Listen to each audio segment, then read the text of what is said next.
नमस्कार, अणू स्पेशलमध्ये तुमच्या सर्वांचं स्वागत आहे. आज आपण नवीन रेसिपी घेऊन आले, होममेड पिझ्झा विदाऊट ओव्हन. आपण इथे एक रेडीमेड पिझ्झा घेऊन आले, तो बाजारात एकदम सहजासहज उपलब्ध असतो, इवन बेकरीवर पण असतो.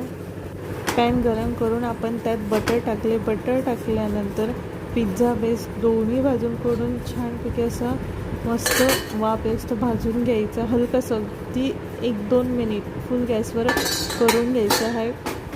दुसरी बाजू पण तशीच शेकून घ्यायची आहे बटर टाकून. तुम्ही बघू शकता की पिझ्झा बेसचा कलर हलकासा बदललेला आहे.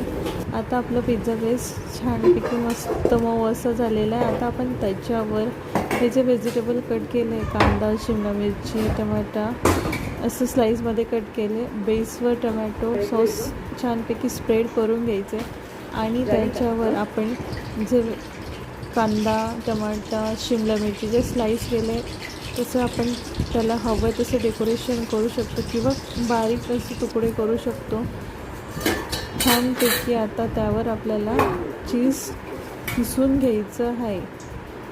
आपण इथे अमूलचं चीज घेतलेलं आहे, तुम्ही जे हवं ते घेऊ शकता. आणि चीज किसताना पिझ्झा पूर्ण कवर होईल असं बघायचं, म्हणजे जेणेकरून त्याची सगळीकडे पिझ्झा बेसवर स्प्रेड व्यवस्थित व्हायला हवं, दिसायलाही छान दिसतं. अशा प्रकारे किसून घ्यायचं. त्याला बघून घ्या की मी कशा प्रकारे चीज किसलेलं आहे, तुम्ही पण एकदा नीट पाहून घ्या. आणि मी त्यावर हलकंसं ती नावाला थोडंसं बीटरूट किसणार आहे. थोडंसं वेगळं काहीतरी कलर येईल, थोडीशी हलकीशी टेस्टमध्ये फरक होईल. मी इथे चिली फ्लेक्स टाकलेले आहे आणि चिली फ्लेक्स नंतर छानपैकी असं तुम्ही पाहू शकता किती सुंदर दिसतोय आपला पिझ्झा. आणि आता आपण एकीकडे पॅन गरम करत ठेवलेला आहे, त्याच्यात पाणी टाकलेलं आहे.